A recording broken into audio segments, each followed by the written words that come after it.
Ito kakapasok lang po mga kababayan, DOJ Secretary Boying Remulla hindi lang basta sinuplak, kung di sunog na sunog itong si Remulla kay Senator Rodante Marcoleta. Panoorin. But I respect your opinion, sir, and we will carry out our job as we deem fit, as we see. Mr. Chair, I said I am not expressing an opinion here. I am articulating the provision of law. You do not change the provision of law, Mr. Secretary. You may be disbarred from doing this. Then it's your opinion, sir. It's your option, sir. Sinabi ko na nga hindi ko opinion dito. I am Then it's your option, articulating sir. the It provision is of law. what you wish to happen. Mr. Secretary, a couple of days ago, in the last hearing when you were here, we somehow settled the issue that restitution is not a requisite for an applicant to the WPP. Is that correct? It's not in the law. But sa akin ko kasi, hindi lang po batas na nagdidictate dito. It's also what is morally right, what is expected of us. Yan po kasi, kahit hindi nilagay sa batas, mga given po yan sa ating lipunan. What do you mean by that, Mr. Secretary? Kasi wala nga sa batas yung ano. Wala yung- nga sa batas. Yung Then, anong requirements lalagay mo sa batas? for admission to the witness protection, ang restitution is not part of it. Yes, it is not. Oh, pero hindi ho nangangahulugan na hindi namin pwede i-layout yan depending on the case. Mr. Secretary, I am still in the stage where a particular applicant wishes to apply under that program. And there is a process. In the process, restitution is not one of the requisites. Is that correct? Opo, pero if it's in terms of this Teka case muna. being a financial crime, sir, this is a crime against the Mr. Secretary. financial status of the Filipino people, of the Philippine Republic. I think that it's just right. Mr. that we ask- Secretary, are you amending the provision of No, sir. No, sir. But that is how we run the witness protection program.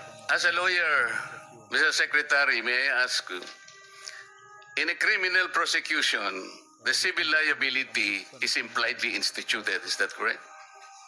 Of course. Kaya nga hindi naman nangangahulugan kung sakasakali na natapos na yung criminal prosecution, kapag ka nakita na mayroong criminal liability yung tao, because it is impliedly implied, doon lang magkakaroon ng restitution. It will come after. Paano mo sasabihin na magre-restitute ang isang tao? Meron na bang findings kung magkano i-restitute on how it can be restituted? Nag-a-apply pa lang eh. Huwag po ninyong babaguhin ang requisite ng batas, Mr. Secretary. I thought nung dumating ka dito, nagkaintindihan na tayo eh. Kaya nabablar ang proceedings natin eh. Kaya nga kinote ni, siguro, ang chairman kanina gusto kong ituloy ito. Sinabi niya, nagpa-interview siya, na goodwill and sincerity should be done para i-test. Pwede ba yung ganito? I respect your opinion, sir. But It that's is not how... my opinion, it is in the law, Mr. Secretary. Yes, sir. Yes, sir. But I am At operating...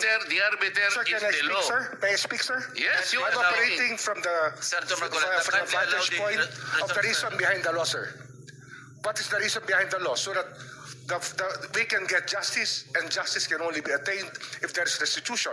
So that is the principle behind all of these things that we are talking about now. Mr. Secretary, restitution will come after. It cannot be. Sir, it can come before or after, sir. It can come before or You after. cite the law that it come before.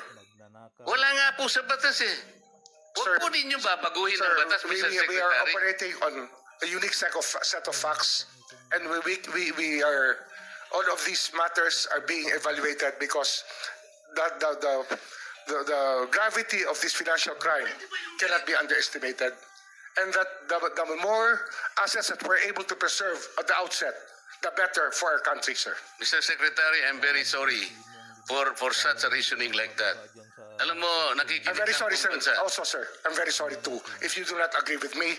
But I respect your opinion, sir, and we will carry out our job as we deem fit, as we see. Mr. Chair, I said that the I am not country is. expressing an opinion here. I am articulating the provision of law. You do not change the provision of law, Mr. Secretary. You may be disbarred from doing this. Then it's your opinion, sir. It's your option, sir. Sinabi ko na nga hindi ko opinion ito. I am Then it's your option, articulating sir. the It provision is of law. what you wish to happen. that you may proceed Ikaw ang with what you nagbibigay wish. ng opinion, nilalagay mo yung restitution to test the goodwill of a possible applicant. It is not in the law.